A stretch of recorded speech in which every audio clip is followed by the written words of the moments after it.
ምዕራፍ 30 አባታችን ተክለ ሃይማኖት ይህንን ሰምቶ መንፈሳዊ ቅናት ልቦናውን አወከችው፣ አነሳሳችው። መታገስ ቢሳነው ፈጥኖ ተነስቶ ሲሄድ ቸይ የምትባል ወንዝ ተሻግሮ ከተታ አውራጃ ደረሰ። የዚችም አገር ሰዎች እንደነገሩት እንደ እንስሳ ሆነው አገኛቸው። እግዚአብሔርንም አያውቁትም ነበር። እሱም ይህንን ክፉ የተናቀ ሥራ ሲሰሩ አይቶ የጌታችን የኢየሱስ ክርስቶስን ነገር ይነግራቸው፣ ይገሥጻቸው፣ ያስተምራቸው ጀመር። የሀገሩም ሰዎች የክርስቶስን ስም ሲያስተምር ሰምተው በጠላትነት ተነሱበት፣ እንደ አንበሳ ሊውጡት ወደዱ። እሱ ግን ታግሶ በሰፊነት በታጋሽነት እያለዛዘበ አስተማራቸው፣ ባለማወቅ እንደሰሩት ያውቃልና። ምን ታመልካላችሁ አላቸው። የምናመልከው የሚሰግድለት ታላቅ ዛፍ አለ አሉት። በሰገዳችሁለት ጊዜ ምን ይመልስላችኋል አላቸው። እኔ የፈጠርኋችሁ ፈጣሪያችሁ እኔ ነኝ ብሎ ከዛፉ ላይ ይናገረናል። ስለዚህ ነገር እኛም እንሰግድለታለን፣ የወደደውን እንሰዋለታለን አሉት። አባታችን ተክለ ሃይማኖት ሰግድለት ዘንድ እኔንም ከእናንተ ጋር ውሰዱኝ አላቸው። እሺ ነገ እንወስድሃለን ብለው በነጋው ለጣዖታቸው የሚሰግድ መስሏቸው አባታችን ተክለ ሃይማኖትን ከነሱ ጋር ወሰዱት። ከዛፉ ዘንድ በደረሱ ጊዜ ትናንት የዚች ሀገር ሰዎች ከኔ ጋር ልዩ የሚሆን ምን አመጣችሁኝ? ይኸው በመካከላችሁ የሚሄድ ተክለ ሃይማኖት ነው እያለ በላይዋ ላይ ያደረ ሰይጣን ጮኸ። ፈጣሪያችን ስለጠላህ ከሩቅ አይቶ አንተን ወደ እኔ አታምጡብኝ እያለ ይጮሃል። ዘወትር እንደዚሁ ኃጢአት ያለበትን እያወቀ ወደሱ ሲመጣ አንተም ሂደን እስከምንነግረው ድረስ ከዚህ ቆይ፣ ከለመነው በኋላ ትመጣለህ አሉት። አባታችን ተክለ ሃይማኖትም የሚጠላው እኔን አይደለም፣ ጌትነቱ በእኔ ይገለጽ ዘንድ ልሰግድለት በመጣሁ ጊዜ ደስ ባለው ነበር እንጂ እኔ ከሩቅ አገር መጥቻለሁና፣ ነገር ግን ከእናንተ የሚጠላው ሰው እንዳለ ፈልጉ አላቸው። ከዚህ በኋላ ወደ ዛፉ በቀረቡ ጊዜ ይህ ከመካከላችሁ ያለ ከኔ ጋር ልዩ የሚሆን ሰው አታምጡብኝ አላልኋችሁም ነበርን? እያለ ዳግመኛ ጮኸ። የሀገሩም ሰዎች በሀገራችን በዚህ ስም የሚጠራ የለም፣ ተክለ ሃይማኖት አንተ ነህን? ስምህ እንግዳ ነው። ከሆነ ጀምሮ እንደዚህ ያለ ስም አልሰማንም። ፈጣሪያችን እንዳይቆጣን ቆይ አትምጣ አሉት። ይህንን ብለው ተክለ ሃይማኖትን 3 ምዕራፍ ያህል ጎዳና ሲቀር ትተውት ሊሰግዱ ወደ ዛፉ ሄዱ። አባታችን ተክለ ሃይማኖትም የተናቀ ስራቸውን አይቶ ፊቱን ወደ ምስራቅ መልሶ ወደ ፈጣሪው አመለከተ። አቤቱ በፍጥረትህ ላይ የሚሰራው የሰይጣንን ተንኮል ተመልከት። ስነ ፍጥረትህን ያስት ዘንድ ይህንን ተከራካሪያችንን ለምን አሰለጠንኸው? ይህንን ትዕቢተኛ ሰይጣን በእኔ እጅ ታዋርድ ዘንድ አቤቱ እለምንሃለሁ። በስራህ ሁሉ ይረዳሃል ብለህ እንደነገርኸኝ ዛሬም ይረዳይ ዘንድ ፈቃድህን የሚፈጽም ሚካኤልን ላክልኝ። ይህንም ሰይጣን በሕዝቡ ሁሉ ፊት ኀፍረቱ እስኪገለጥ ድረስ ከዚች ከዛፍ ላይ እንዳይሄድ አድርገው እያለ ጸለየ። ይህችም ዛፍ ከስሯ ተነቅላ ወደ እኔ ትምጣ። የሰናፍጭ ቅንጣት ያህል ሃይማኖት ቢኖራችሁ ይህችን ዛፍ ከስርሽ ተነቅለሽ ከባህር ተተከይ ትሏታላችሁ፣ እንዳላችሁት ይደረግላችኋል ብለህ ተናግረሃልና። ጌታ ኢየሱስ ክርስቶስ ሃይማኖቴም ምግባሬም አንተ ነህ። ዛሬ በተሰበሰቡት ሰዎች ፊት የእስራኤልን ጽናት የሃይማኖቴን ደግነት ግለጥ እያለ ይጸልይ ጀመር። ጸሎቱን ከጨረሰ በኋላ ወደ ዛፉ ተመልሶ ሰይጣን በአንቺ አድሮ እየተናገረ ሕዝቡን የሚያስትብሽ አንቺ ዛፍ እኔ በምሰግድለት በኢየሱስ ክርስቶስ ስም አዝሻለሁ። ሰዎቹ ሁሉ የፈጣሪን ኃይል ያዩ ዘንድ ከስርሽ ተነቅለሽ ወደ እኔ ነይ አላት። እኒህም ሰዎች ለዚህ ዛፍ ሊሰግዱ ወደው ሳለ ዛፊቱ ከስሯ ተነቅላ ነይ ብሎ እንዳዘዛት እሱ ወዳለበት ሄደች። እንደ ክረምት ነጎድጓድ ድምጿ የሚያስፈራ ግሩም ሆነ። እኒህም ሰዎች ከግርማው የተነሳ ደነገጡ፣ ከእሷ ፊት ወዲያና ወዲህ ሸሹ። በስሯ መወናጨፍ እየተመቱ የሞቱም ሰዎች አሉ።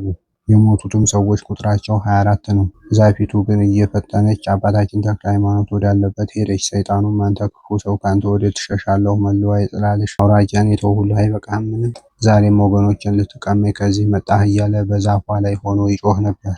በዚች ሀገር የተደረገ ፍርሃትና ግርማ ምን ያህል ነበረ! ዛፊቱ እንደ ነጎድጓድ ድምፅ ስትሄድ ከምድር ላይ ድንጋዩን ሁሉ እየጠረገች ወደ እርሷ የቀረቡትን ሰዎች ስትገድል፣ ሰይጣኑም ከአባታችን ከተክለ ሃይማኖት ሊያመልጥ ወዶ እየተጨነቀ ሲጓጉር ሲያለቅስ፣ ያን ጊዜ ቅዱስ ሚካኤል እንደ መብረቅ እያበራ ከሰማይ ወርዶ ሰይጣኑን አንቆ ያዘው። ወደ ምድር ሊጥለው ሳለ ወዶ ሰይጣኑ ሚካኤል ጊዜ ሳይደርስ እንዳታጠፋኝ ሰማይን በሰቀለ ምድርን በዘረጋ በፈጣሪ እለምንሃለሁ ተወኝ ልሂድ እያለ ይጮህ ጀመር። ሰይጣኑም እንዲህ ሲል ዛፊቱ አባታችን ተክለ ሃይማኖት ወዳለበት ደረሰች። ብፁዕ አባታችንም ዛፊቱን ነይ ተከተይኝ እያለ ተቀድሟት ሄደ። እሷም እየተከተለችው ሄደች። ሚካኤል ግን ሰይጣኑን ብዙ መከራ አጸናበት። ሰይጣኑም ከእንግዲህ ወዲህ ይህ ክፉ ሰው ካለበት አልደርስም ተወኝ ልሂድ እያለ ይጮሃል። እሱም ተክለ ሃይማኖት ሳይቆም አልተውህም አለው። ሰይጣኑም አንድ ጊዜ ልንገርህ ቁምልኝ ቁምልኝ እያለ ወደ ተክለ ሃይማኖት ጮኸ። ብፁዕ አባታችንን ፈገግ ፈገግ እያለ ዝም ብሎ ሄደ። ሰይጣኑም እጅግ ተጨነቁ። በምታመልከው በፈጣሪህ እለምንሃለሁ ቁምልኝ እያለ ጮኸ። አባታችን ተክለ ሃይማኖትም ቆመለት። የምትከተለውም ዛፍ ባለሽበት ቁሚ ስላላት ቀጥ ብላ ቆመች። ሰይጣኑንም እኔ የፈጠርኋችሁ እያልክ ለምን ሰውን ታስታለህ? አለው። ሰይጣኑም እኔ ሐሰተኛ እንደሆንኩ ለሐሰትም ምንጭ እኔ እንደሆንኩ አታውቅምን? በእኔ ለሚያምነውም ሁሉ እንደለመድሁ ሐሰት አናግረዋለሁ። አሁንም ተወኝ ልሂድ፣ ወደዚች አገር ዳግመኛ እንዳልመለስ እምልልሃለሁ። አንተም ካለህበት ቦታ ፈጽሜ አልደርስም አለ። አባታችን ተክለ ሃይማኖትም አንተ ቀድሞ እንዳሳታቸው ዛሬም ጉስቁልናህን ያዩ ዘንድ የዚችን አገር ሰዎች እንዲህ በላቸው አለው። ቀድሞ እኔ በሐሰት አስቻችኋለሁና እንግዲህስ ከባሕርይ አባቱ ከአብ ከባሕርይ ሕይወቱ ከመንፈስ ቅዱስ ጋር ለኢየሱስ ክርስቶስ ስገዱ በላቸው አለው። ሰይጣኑም እኒህን ሦስቱን ስም መጥራት አይቻለኝም አለ።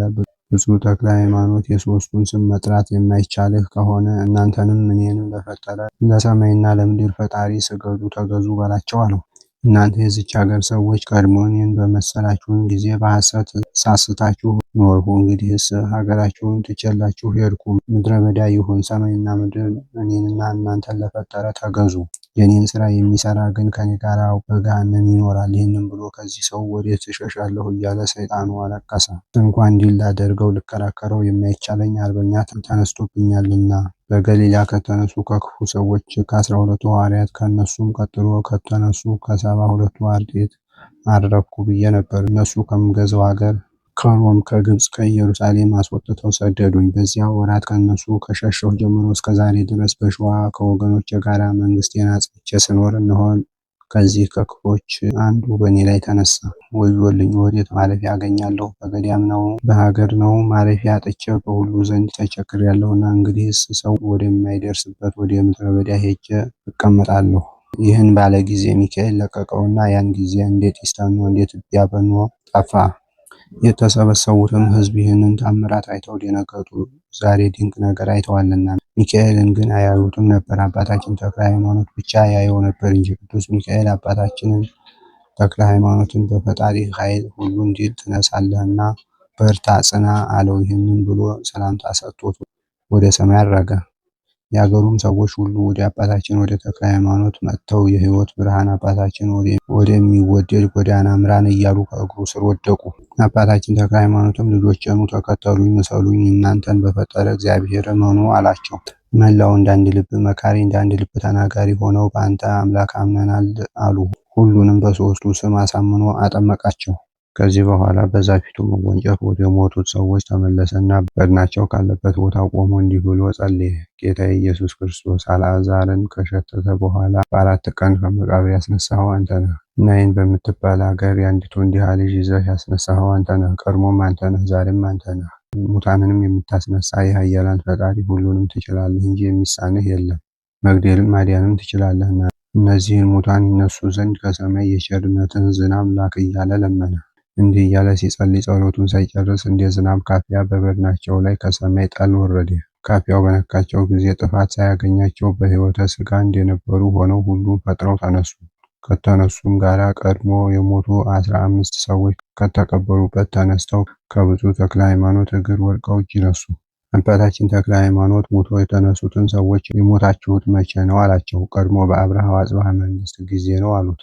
አባታችንን በክርስቶስ ስም አምናችሁ ተጠምቃችኋል አላቸው። በዚያ ወራት በክርስቶስ ስም አላመንም ጥምቀትም አናውቅም አሉት። ምን እያመለካችሁ ኖራችሁ አላቸው። የምንሰግድላት አንድ ዛፍ ነበረች። ፈጣሪያችን ከእርሷ ላይ ሆኖ የፈጠርኋችሁ እኔ ነኝ እያለ ይነግረን ነበረ። በዚህ ስራ ሳለን ሞትን። ለቅሶ ጥርስ ማፋጨት ወዳለበት ወደ ጽኑ ጨለማ ወሰዱን። እሱም ትሉ የማያንቀላፋ እሳቱ የማይጠፋ ነው። በውስጡ መከራ እየተቀበልን ኖርን። አባታችንም ስትሰግዱለት የነበረ ፈጣሪያችሁ ለምን አያድናችሁም አላቸው። እንኳን እኛን ሊያድን ለራሱ ማያውቅ ከማሳት በቀር ማዳን አይቻለውምና አሉት። አባታችንም ዛሬ በምን ምክንያት መጣችሁ አላቸው።